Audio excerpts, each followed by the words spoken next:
Sir এটা আমি যখন মানে কোনো কাজ কাম ছিল না, মুরগির খামার করতে চাইছিলাম প্রথমে। পরে মুরগির খামারে অনেক ভেজাল দেখে দিন ধরে খামারটা শুরু করলাম। এখন এর থেকে ভালোই লাভ হচ্ছে।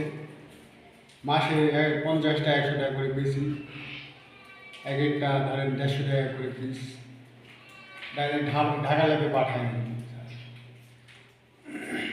পরবর্তীতে আর চিন্তা ভাবনা কি আছে?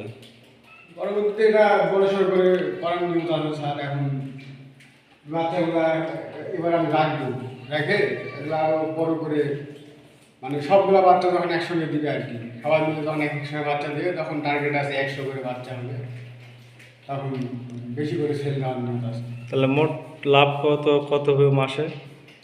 মাসে আপনার 100 করেও যদি দেন তাও 15,000 টাকা করে থাকবে।